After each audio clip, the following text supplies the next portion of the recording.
Hello everyone, आज की इस नई वीडियो में आपका स्वागत है। कुरुक्षेत्र युद्ध के दौरान जब रणभूमि में खड़ी कौरवों की सेना की ओर धनुर्धारी अर्जुन अपने परिवार वालों और अपने गुरु, अपने सगे संबंधियों को देखते हैं तो उनके मन में युद्ध करने या न करने को लेकर अनेक सवाल खड़े होने लगते हैं। ऐसे में वो उन सवालों के जवाब तलाशने के लिए अपने सारथी श्री कृष्ण का रुख लेते हैं।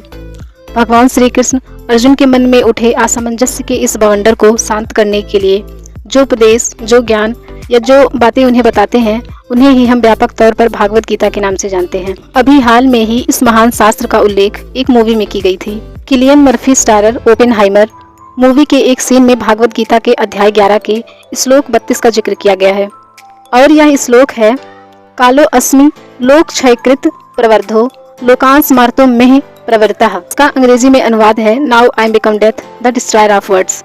मूवी और रॉबर्ट ओपेनहाइमर के रियल इंटरव्यू के अनुसार ये वो पंक्तियां हैं जो ट्रिनिटी टेस्ट के दौरान वर्ल्ड के फर्स्ट एटॉमिक बॉम्ब को एक्सप्लोड होते देख रॉबर्ट ओपेनहाइमर के मुंह से निकली थीं। जहां इस श्लोक से उनका तात्पर्य है कि जब धरती पर अधर्म बढ़ जाता है तो भगवान खुद काल का रूप लेकर संसार को इस पीड़ा से मुक्ति दिलाते हैं। दरअसल यह श्लोक बताता है, जब महाभारत के युद्ध में अपने ही लोगों को मारने की बात से जब अर्जुन का मन विचलित हो गया, तब भगवान श्री कृष्ण ने इस श्लोक के माध्यम से अर्जुन को यह समझाते हैं कि जो सेना उनके सामने खड़ी है वो अधर्म का प्रतीक है, जिनके पापों का घड़ा भर चुका है, क्योंकि खुद भगवान श्री कृष्ण उनका काल बनकर युद्ध के मैदान में मौजूद हैं। भागवत गीता ने father of the atomic bomb कहे जाने वाले रॉबर्ट ओपेनहाइमर के जीवन पर गहरा प्रभाव छोड़ा था। दरअसल ओपेनहाइमर जो बाई बर्थ एक जर्मन जेस थे, हिंदू फिलॉसफीज और स्पेशली भागवत गीता में काफ़ी रुचि रखते थे। इतना कि भागवत गीता को ओरिजिनल फॉर्म में पढ़ने के लिए उन्होंने साल 1933 में प्रोफेसर आर्थर राइडर से संस्कृत सीखी थी। ओपेनहाइमर के अनुसार भागवत गीता ने उनकी पूरी लाइफ फिलॉसफी को सेव करने में अहम भूमिका निभाई थी। उन्हें गीता पर इतना विश्वास था कि वह अपने दोस्तों को भी गीता पढ़ने की सलाह देते थे और वो खुद गीता की एक कॉपी हमेशा अपने पास रखते थे। लेकिन ओपेनहाइमर गीता को पढ़ने वाले और अपने जीवन का हिस्सा बनाने वाले केवल इकलौते इंसान नहीं थे। भागवत गीता ने दुनिया में करोड़ों लोगों को मार्गदर्शन किया है, जिसमें महात्मा गांधी, स्वामी विवेकानंद जैसे भारतीयों से लेकर Albert Einstein, Henry David Thoreau, Lord Warren Hastings और एनी बेसेंट जैसे अनेकों नॉन इंडियन पर्सनालिटीज भी शामिल हैं। भागवत गीता ने अनेक प्रसिद्ध लोगों को इंस्पायर किया है, जिसमें उनके आम से खास बनने के सफर में अहम भूमिका भी निभाई है। आज की इस वीडियो में हम इसी बारे में बात करने वाले हैं कि कैसे भागवत गीता ने दुनिया भर में लोगों को इंस्पायर किया है और इन लोगों का गीता पर क्या कहना है। सामान्य तौर पर भागवत गीता को एक धार्मिक ग्रंथ के रूप में जाना जाता है। हिंदू धर्म से जुड़े जितने भी साहित्य मौजूद हैं उसमें गीता को सबसे ज्यादा अहम मानते हैं। इसीलिए 700 श्लोकों में सीमित इस शास्त्र को सभी ग्रंथों का सार भी कहा जाता है। किंतु आज के समय में यह केवल धार्मिक ग्रंथ नहीं, बल्कि दुनिया भर में लाखों करोड़ों लोगों को जीवन के उद्देश्य से परिचित कराने वाला दर्शन शास्त्र यानी कि फिलॉसफी का हिस्सा भी बन चुका है। असल में भागवत गीता धर्म की सीमा से परे जाकर जीवन को कैसे जीना है और सही और गलत के बीच में फर्क के ऊपर प्रकाश डालता है। ये भागवत गीता की लोकप्रियता का ही परिणाम है कि ये भारत को पार कर विश्व के कई प्रमुख देशों में अपनी लोकप्रियता के झंडे गाड़ चुका है। भागवत गीता का अभी तक 80 से भी ज्यादा अधिक भाषाओं में ट्रांसलेट किया जा चुका है, जिसमें 65 से भी ज्यादा विदेशी भाषाएं शामिल हैं। यहाँ पर गौर करने वाली बात यह है कि भागवत गीता की दुनिया भर में पॉपुलैरिटी की वजह किसी भी प्रकार का मिशन या एक्टिविटी नहीं कि लोग गीता को अपने एंड्योरिंग वैल्यूज के कारण पढ़ते हैं और अपने जीवन में अपनाते हैं। कई जगहों में इसे लाइफ मैनेजमेंट के रूप में भी पढ़ाया जाता है। कहते हैं कि गीता के उपदेशों में हर समस्या का समाधान छिपा हुआ है और यही कारण है कि आज ये महान शास्त्र योगा की तरह पूरे विश्व के जीवन को अपने ज्ञान के प्रकाश से रोशन कर रहा है। हालांकि गीता का वेस्टर्न कंट्रीज पर प्रभाव फादर ऑफ इंडोलॉजी के नाम से जाने जाने वाले सर विलियम जोन्स और उनके द्वारा फाउंडेड एशियाटिक सोसाइटी से शुरू हुआ था। सर विलियम जोन्स ने 15 फरवरी 1784 को एशियाटिक सोसाइटी ऑफ बंगाल की स्थापना की, जिसका मुख्य उद्देश्य एशियन लिटरेचर स्टडीज को प्रमोट करना था। एशियाटिक सोसाइटी ने ईस्ट और वेस्ट को इंटेलेक्चुअल एंड स्पिरिचुअल लेवल दोनों पर ही मिलाने में हिस्टोरिक रोल प्ले किया था। सर विलियम इस सोसाइटी की एशियाटिक रिसर्चर नाम के एक जर्नल के माध्यम से इंडियन फिलॉसफी और लिटरेचर वर्क को वेस्ट तक पहुंचाने का काम करते थे। ये उन्हीं की मेहनत का नतीजा था कि इस दौरान वेस्ट में संस्कृत स्टडीज और कंपैरेटिव ग्रामर ऑफ फिलॉसफी की डिसिप्लिन एस्टेब्लिश्ड होने लगी थी। इस सोसाइटी का सबसे पहला बड़ा प्रभाव यूरोपियन देशों पर पड़ा और इस प्रभाव का कारण था भागवत गीता का इंग्लिश में हुआ ट्रांसलेशन। गीता को इंग्लिश में पहली बार ट्रांसलेट करने वाले सर चार्ल्स विल्किन थे, जिन्हें वॉरेन हेस्टिंग्स ने एशियाटिक सोसाइटी की तरफ से संस्कृत सीखने के लिए बनारस भेजा था।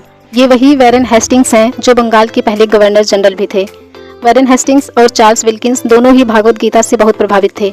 हेस्टिंग का मानना था कि गीता के उपदेशों को यदि सही से फॉलो करें तो इससे मानव समाज में सुख और समृद्धि बनी रहेगी। जब गीता के फर्स्ट इंग्लिश ट्रांसलेशन का मैन्युस्क्रिप्ट तैयार हुआ तब वैरेन हेस्टिंग्स ने ईस्ट इंडिया कंपनी को इसे प्रिंट कराने और यूरोप में पब्लिश कराने का अनुरोध किया था। हेस्टिंग्स ने खुद इस महान किताब की इंट्रोडक्शन लिखी थी। वो भागवत गीता के महत्व से भलीभांति परिचित थे। वैरेन हेस्टिंग्स ने इसके पहले पन्ने में ही यह भविष्यवाणी करते हुए लिखा था कि महान भारतीय दर्शन शास्त्र के लेखक तब भी जीवित रहेंगे जब भारत में अंग्रेजों का शासन खत्म हो जाएगा और उनके द्वारा प्राप्त सारा धन यादों में मिट जाएगा। इस ट्रांसलेशन को the Bhagavad Gita dialogues of Krishna and Arjuna के टाइटल से पहली बार ईयर 1785 में पब्लिश किया गया था। अपनी यूनिवर्सल वैल्यू के कारण चार्ल्स विल्किन ने भागवत गीता का ये translation through out the Europe लोगों की फेवरेट किताब बन गई थी। ईयर 1787 में जेपी पैरोड नाम के एक स्कॉलर ने चार्ल्स विल्किंस के इंग्लिश वर्जन को फ्रेंच में ट्रांसलेट किया और बाद में इसे जर्मन, स्पेनिश, रशियन समेत कई भाषाओं में पब्लिश किया। इसके बाद भागवत गीता ने विश्व के महानतम वैज्ञानिकों, दार्शनिक, कवि, संगीतकार और बुद्धिजीवियों को न केवल प्रभावित किया बल्कि उनके जीवन को पूरी तरह से बदल दिया। अल्बर्ट आइंस्टाइन आज किसी परिचय के मोहताज नहीं है। फिजिक्स का नाम लेते ही अल्बर्ट आइंस्टाइन का चेहरा अपने आप हमारे दिमाग में आ जाता है। इन महान जीनियस का जन्म 14 मार्च 1879 को जर्मनी में हुआ था, जिन्हें फेमस थ्योरी ऑफ रिलेटिविटी और फार्मूला E=mc² के लिए जाना जाता है। वैसे तो आइंस्टाइन एग्नोस्टिक यानी कि संशयवादी थे, जो भगवान के अस्तित्व को लेकर श्योर नहीं थे, लेकिन इसके बावजूद इन्हें हिंदू फिलॉसफी में काफ़ी रुचि थी।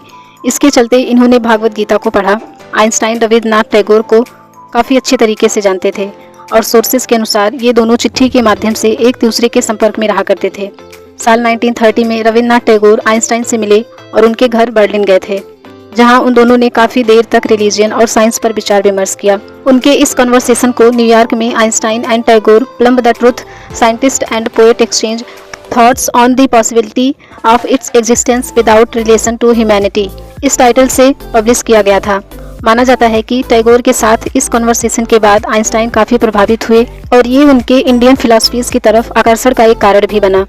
गीता पढ़ने के बाद आइंस्टाइन ने कहा कि जब मैंने गीता पढ़ी तब मैंने खुद से यह सवाल किया कि आखिर भगवान ने कैसे इस ब्रह्मांड की रचना की, और फिर मुझे बाकी सब कुछ तुच्छ लगने लगा। आइंस्टाइन ने कई बार इस बात को लेकर भी अफसोस जताया कि उन्होंने गीता को पहले क्यों नहीं पढ़ा, क्योंकि शायद यदि वो गीता पहले पढ़ लेते तो उनका लाइफ को लेकर पर्सपेक्टिव कुछ और ही होता।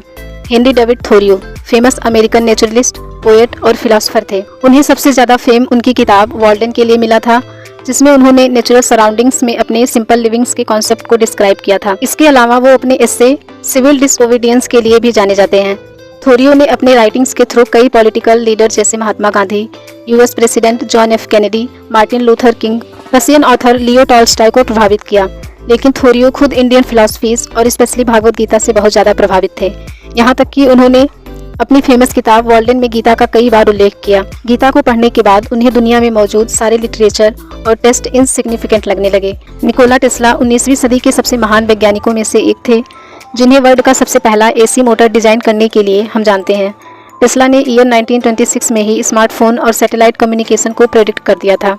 ऐसा माना जाता है कि टेस्ला की थिंकिंग काफ़ी हद तक इंडियन वैदिक कॉन्सेप्ट से इंस्पायर्ड थी। टेस्ला स्वामी विवेकानंद के काफ़ी क्लोज थे और दोनों के बीच अक्सर लाइफ और एनर्जी जैसे टॉपिक्स पर डिस्कशन होता था।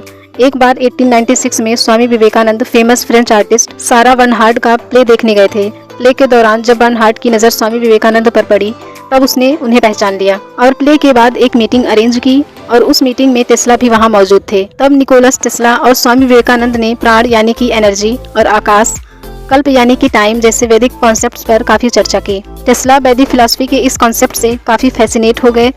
टेस्ला ने उसी शाम स्वामी विवेकानंद को प्रॉमिस किया कि वो इन वैदिक कॉन्सेप्ट्स के बारे में और जानेंगे और उन्हें वेस्टर्न साइंस में मैथमेटिकली डिमॉन्स्ट्रेट करने की भी कोशिश करेंगे। बाद में टेस्ला ने अपने कई कामों में प्राण और आकाश जैसे संस्कृत वर्ड्स का उपयोग किया। निकोलस टेस्ला हिंदू फिलॉसफी में इतना इंटरेस्टेड थे कि उन्होंने गीता को भी उसके ओरिजिनल लैंग्वेज संस्कृत में ही पढ़ा था, ताकि वे किसी भी प्रकार के ट्रांसलेशन एरर को अवॉइड कर सकें। सुनीता विलियम्स, इस नाम से तो हम सभी भलीभांति परिचित हैं। Sunita Williams first Indian origin women है जिन्होंने स्पेस में सबसे ज्यादा दिन रहने का रिकॉर्ड बनाया था। टोटल टू स्पेस मिशन में सुनीता विलियम्स ने 321 डेज 17 आवर्स और 15 मिनट्स टाइम स्पेंड किया था। इसके अलावा सुनीता विलियम्स ने लॉन्गेस्ट स्पेस वॉकिंग में भी वर्ल्ड रिकॉर्ड बनाया है। 40 मिनट्स तक स्पेस वॉक करने के साथ ये वर्ल्ड की मोस्ट एक्सपीरियंस स्पेस वॉकर बनी। आपको ये जानकर हैरानी होगी, साइंटिफिक एटीट्यूड होने के बावजूद सुनीता विलियम्स पर्सनली काफ़ी रिलीजियस पर्सन थी। और उसके बाद सबसे बड़ा सबूत यह है कि Sunita Williams in space mission के दौरान अपने साथ भागवत गीता की एक कॉपी और भगवान गणेश की एक मूर्ति ले गई थी। एक इंटरव्यू में पूछे जाने पर सुनीता विलियम्स बताती हैं कि भागवत गीता इन्हें हर वक्त इस बात से अवगत कराती रहती है कि वो क्या कर रही हैं और उनके पूरी लाइफ की क्या मीनिंग है। इनका मानना है कि भागवत गीता जैसे अनेक किताब मोरली ग्राउंडेड रखने में मदद करती है। जोसेफ स्टालिन, भागवत गीता के सार ने जोसेफ स्टालिन जैसे क्रूर डिक्टेटर को भी इम्प्रेस कर दिया था। ऐसा कहा जाता है कि डॉक्टर एस राधाकृष्णन, जो कि उस वक्त यूएसएसआर में इंडिया के ब्रांड एम्बेसडर के तौर पर पोस्टेड थे, अक्सर स्टालिन को भागवत गीता पर लेक्चर दिया करते थे और स्टालिन डॉक्टर एस राधाकृष्णन को बहुत ध्यान से सुना करता था। स्टालिन डॉक्टर एस राधाकृष्णन को प्रोफेसर कहकर बुलाता था और यहाँ तक कि जब डॉक्टर एस राधाकृष्णन वापस इंडिया लौटने लगे तब स्टालिन खुद उन्हें एयरपोर्ट पर मिलने आया था। दोस्तों, ये सारी कहानियाँ भागवत गीता की करिश्मा की एक छोटी सी झलक है। ये उनमें से सिर्फ कुछ लोगों की कहानी है। इसके अलावा Edwin Arnold, Walt Whitman, T S. Eliot, William Wordsworth, Wills Smith और हुक जैकमैन जैसे न जाने कितनी फेमस पर्सनालिटीज है जिन्होंने भागवत गीता पढ़ा और वो अपनी सफलता का श्रेय भागवत गीता को देते हैं। कहते हैं कि हर एक इंसान में पोटेंशियल होता है, लेकिन ज़्यादातर लोग अपने जीवन में ये बात रियलाइज ही नहीं कर पाते कि वो असल में है कौन और वो इस दुनिया में क्या बदलाव ला सकते हैं। भागवत गीता वो किताब है जो इंसान को उनके रियल सेल्फ को जानने में मदद करती है और उनके अपने पोटेंशियल को रियलाइज करने का पावर प्रोवाइड करती है। उम्मीद करते हैं कि आप भी इस महान किताब को पढ़कर अपने जीवन की सही दिशा को पहचान पाएंगे। सो आई होप आपको ये वीडियो अच्छी लगी हो, तो वीडियो को लाइक, शेयर और चैनल को सब्सक्राइब जरूर करिएगा। धन्यवाद।